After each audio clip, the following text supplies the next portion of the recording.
The biggest wealth killers are not reckless decisions. They're actually middle class habits. So the first one, of course, is lifestyle inflation, and most of you guys know what that is. I mean, I think this is a hard one, right? Because I'm watching my kids go through it. They're in their 20s, and they're making, I don't know, 30 grand, and then they make 40 grand, and what do? They upgrade their car, right? Yeah. Then Yeah. they make 50 grand, and then they upgrade where they're living, and so I completely understand. I completely get this, right? Yep. But it's really, really difficult to consciously be disciplined here. Yeah, I mean, I think when people start to make more money, they obviously want to spend more money. And I think that a lot of that too is, competing against the people you're around because you're like, well, I want to prove that I'm doing good too, or I want to prove that I don't want anyone to think that I'm not doing well. And I think this is especially true for people that come up from a poorer background, right? Or a middle class background, and they're trying to prove something to to themselves and to their family that they're getting out of that. And the way they look at getting out of it is a nicer car and a nicer apartment and a nicer, purses and things like that, where those aren't really wealth building. Did you say nicer purse? Yeah, girls getting purses. That's my the thing, gosh. right? I didn't even think about that. Yeah. So- But it's stuff like that that's very interesting because, whenever, we see people that are really flashy, we don't ever think that those people are wealthy. Well, I could tell you right now, like we live in Scottsdale, which is the purse capital of the world, I think. I mean, like Danielle and I went to this new restaurant. What was the name of that? Oh, Jing. Jing. Yeah. Anyway, we roll in there, and I'm looking around, and I'm like, oh, these people are dressed to the nines, and I know for a fact, they're Right. that they don't have that kind of cash to throw around. And I'll tell you, it's really, really interesting. This is hard. By the way, we are not talking about a mode of transportation that's reliable or not reliable. I want to be clear there. We're not, obviously everybody can have a purse, but can they have the purse, or, you know what I mean? So, Right. so this is not a situation. Obviously you're going to upgrade if you can't get to and from somewhere, but this is, like, even my kids they're doing this right now. Although my youngest isn't. Cade, my son Cade, I tell you, he's had a Jeep for like 8-9 years now. Yeah, he's gonna ride that thing. Yeah, he's gonna run that thing straight into the wall, which is completely fine with me. My other son, however, Kyle, if you're listening, he loves his cars, right? And he's always stretching a little bit. But then we went over to his house. I think we said this before.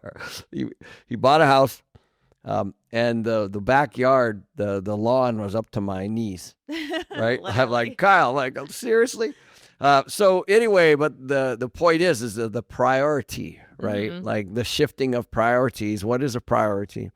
He's going to learn that fast. Let's move to number 2, which is, I think, a big one that, the lifestyle inflation is kind of obvious, right? But financing depreciating assets. And this is a big one that the middle class does. And a lot of this is, car leasing, or car payments And I on think a new car. I think there's two things here, right? So you have, what is a depreciating asset, number one, and then you have, what are you paying to buy that, which is kind of two issues. So it's like a double-edged sword here, right?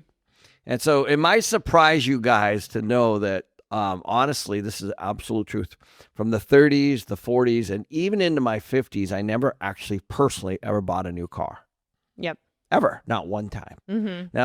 Now, why did I do that? I did that because I was always trying to find a car.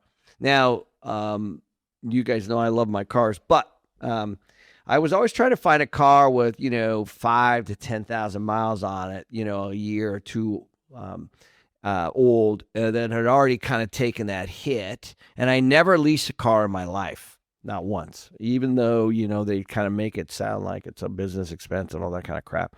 But at the end of the day, so I was always pretty conscious around this personally. And so therefore, in my life, I probably had a lot of cars, Danielle. Yeah, a lot of cars. At least 30, 40 cars, easy, maybe more. But I never got burned on a car. I always bought the car. I always kind of looked at, like, all right, had it been depreciated? But this is something that I see my friends do all the time. They go buy something new, and the minute you hear the story, you drive it off the lot, it's worth a lot less, and it is. And then of course the financing piece is the other one, right? The high cost of that. Yeah, and there's just a lot that goes into that, right? Because like I have friends that have bought like, oh, I'm going to go, from having a Toyota to a Mercedes, right? And they're willing to make the stretch, or a Range Rover. But then the servicing cost, the repair cost, everything on that car costs more. So you get yourself into this trap of, yeah, now you're driving a Range Rover, but now, you're not saving money and you're not investing and you're not doing other things because now you have this car payment, or you want to live in this one neighborhood and now you're financing this big mortgage, and then now you're not saving for retirement. So you're always just continuing to have to work to pay for this lifestyle that you're doing. And, we have a friend, Jeremy Scott, that has a big podcast. And his big thing is, he's made a bunch of money, but he still drives his old Honda. I love He's that never switched cars. Yeah. Right. And I know Warren Buffett has kind of a same story. But even when we, like kind of during the pandemic, whenever he's buying those RVs and stuff, like we went and bought that Airstream. Yeah. Didn't you love that? We lost money on that, though. No, hold on. Listen to this. Oh. Here's what happened. Remember the guy bought it for his wife and drove it one way to Denver? Yes. And she didn't like it. So it had like 580 miles on it. Yeah. And then, so the guy shipped it back on a flatbed, but that person took like an $80,000 or $90,000 hit. Mm-hmm. And so we went in and bought it at a massive discount. And then we drove it for a year because this one didn't really like it. And then from there, I actually took a hit too. So I was like, oh man, I thought I made a good deal here, but it ended up being a less of a hit. It was probably 30, 40 grand, but I still did take a hit.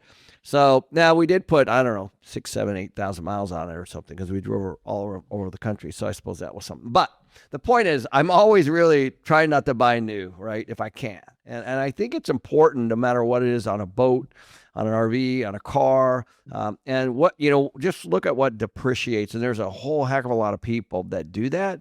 If you can buy, just, call it gently used, I guess is probably a good word. You can really, really change the direction. And of course, the financing piece is a big one. If you're going to, try to keep that in the 5-6% range if you're going to do it at all. But this is a really, really big one, because this one sets people back a lot. But it is what people do. Like I have friends, they just bought a business, they're starting to do well, and now, they're going to buy a boat. You know what I mean? And it's like, and there's nothing wrong with that, like, to be clear, but you do have to understand, like, are you saving for retirement? Are you investing that money?